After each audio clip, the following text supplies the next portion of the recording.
Shouldn't skipping to payday be as easy as skipping to the next song? Introducing MyPay from Chime. Get up to $500 of your pay before payday. Get paid when you save with MyPay. Start at Chime.com. Eligibility requirements apply. Credit limits range from $20 to $500. Provided by the Bancorp Bank N.A. and Stride Bank N.A. This episode is brought to you by Global X. Since 2008, Global X ETFs has been committed to empowering investors with unexplored, intelligent solutions. Global X specializes in exchange-traded funds that offer exposure to the artificial intelligence ecosystem, including themes like data centers, robotics, semiconductors, and cloud computing. To learn more about Global X's entire suite of ETFs, from covered calls, fixed income, emerging markets, and more, visit globalxetfs.com. This is Optimal Finance Daily, Starting to Save for Retirement at 40, Part 1, by William Cowie with GetRichSlowly.org. And I'm your host and personal finance enthusiast, Diana Merriam. This is the show where I read to you from some of the best personal finance blogs on the planet. And today is a bit of a longer post, so I'm splitting it up into two, reading the first part today and the second half tomorrow. So with that, let's dive right into Part 1. And start optimizing your life.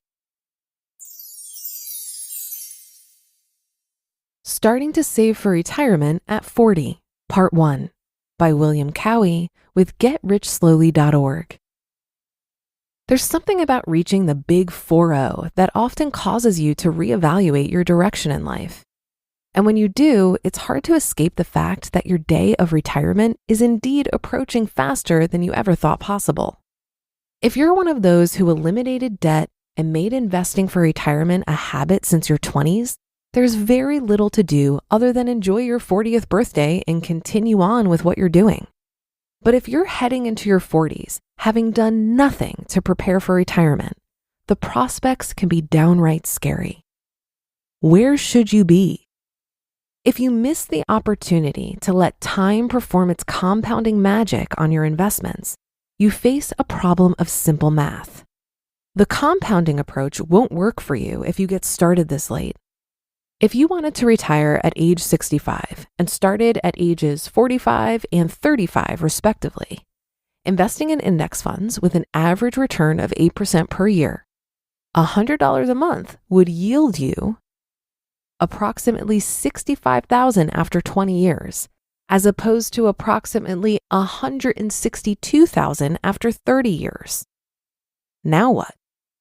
You missed the luxury train to retirement. It's not pleasant to hear, but it's true. Although it's not the end of the world, your situation is, shall we say, imperfect, and you will need to find a way to compensate for that imperfection. Invest 3 times more than someone who started 10 years earlier. The good news is that there are ways to get on track. The bad news is that none of them are ideal or even easy.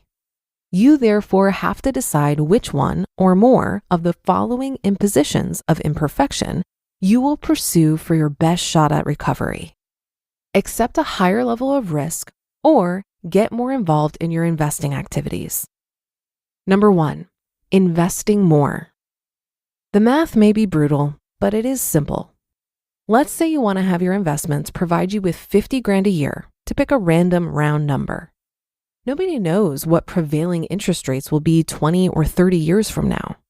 30 years ago, we were lucky to get a mortgage under 12% per year. Relatively safe S&P 500 index funds yield 2% in cash dividends these days. On safe bonds, you can earn something similar. If those numbers stay unchanged, you would need $2.5 million to provide your $50,000 in relative safety. In order to arrive at that $2.5 million number in your 20-year time horizon, you would have to invest more per month, something more on the order of, say, $3,850. Like I said, brutal but simple. Number 2, accepting more risk. Risk is a topic laden with emotions and even lots of opinions. But we seem to forget that risk is all around us. We take a risk driving along a highway, believing a simple painted line will keep an oncoming truck from wiping us out. The question is not risk or no risk, it's how much risk. If you don't have $3,850 a month to invest in safe index funds, You will have no choice but to assume some risk somewhere along the line to compensate. Not pleasant, but again, the only way around the brutal math. Alternative investment example. One avenue of higher risk might be to rely on a higher return on your investments once you retire, rather than the 2% we assumed already. The city of Detroit, for instance, recently issued a new round of bonds for its fire department. These bonds yield 4.75%, more than double the rate we assumed earlier. When people hear Detroit, they cringe and run for the hills. However, those bonds are probably very safe because they will stand before all existing bonds, and it has never happened that a big city paid zero on their bonds. Perfect? Of course not. But something to consider? Absolutely. Especially when you know you have no choice of getting more than $2 million in 20 years. If you assume that similar deals will continue to become available, a fairly safe assumption, that affects the nest egg you need dramatically. Instead of needing to invest $3,850 a month, $1,900 a month might work if you're ready to assume the added risk. A little caveat about being in this situation. Before the quick or lazy listeners get on their soapboxes and yell at the top of their lungs that risk is bad, please note, we are not advocating assuming a higher risk to get rich quick. As the saying goes, desperate times call for desperate measures. There are all sorts of reasons someone could find themselves in a desperate situation with their retirement investments.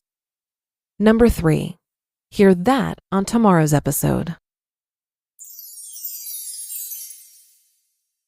You just listened to part 1 of the post titled Starting to Save for Retirement at 40 by William Cowie with GetRichSlowly.org, and I'll be right back with my commentary. Buy low, sell high. It's easy to say, hard to do. For example, high interest rates are crushing the real estate market right now. Demand is dropping and prices are falling, even for many of the best assets. It's no wonder the F.I.R.E flagship fund plans to go on a buying spree, expanding its billion-dollar real estate portfolio over the next few months. You can add the F.I.R.E flagship fund to your portfolio in just minutes and with as little as $10 by visiting fundrise.com/OFD. That's FUNDRISE.com/OFD. Carefully consider the investment objectives, risks, charges, and expenses of the F.I.R.E flagship fund before investing. This and other information can be found in the fund's prospectus at fundrise.com/flagship. This is a paid advertisement. Introducing My Pay from Chime, a revolutionary new way to get paid. Let's say new dates to your favorite band's sold-out tour drop Tuesday, but you get paid Friday. Life doesn't wait for payday. With My Pay from Chime, you can get up to $500 of your pay before payday. No interest, no credit check, no mandatory fees. My Pay. Get paid when you say. Start at Chime.com. Eligibility requirements apply. Credit limits range from $20 to $500. $2 fee to get funds instantly. Provided by the Bancorp Bank N.A. and Stride Bank N.A. I have to disagree with the first point in this article about how much you need to retire. The assumption here is that your retirement income will only come from the dividends on your investments and that you won't touch the principal. But that is not a requirement. You can absolutely draw down on your principal in retirement. The 4% rule is a common rule of thumb for retirement budgeting that suggests withdrawing 4% of your retirement savings in the first year of retirement and then adjusting that amount for inflation each year after. The rule is based on historical data and is intended to help ensure that you have enough money to live on for 30 plus years. That being said, if you need 50 grand per year in retirement, that means you need your nest egg to be 1.25 million, not 2.5 million. That's still a lot of money to save if you got a late start, but it's far more achievable than this article implies. As long as your portfolio is reasonably diversified and your asset allocation is appropriate for someone who is drawing down on it, a 4% safe withdrawal rate is not particularly risky. It's actually quite standard. But this was just the first half of the article, So be sure to come on back tomorrow where we'll finish up this post and where your optimal life awaits.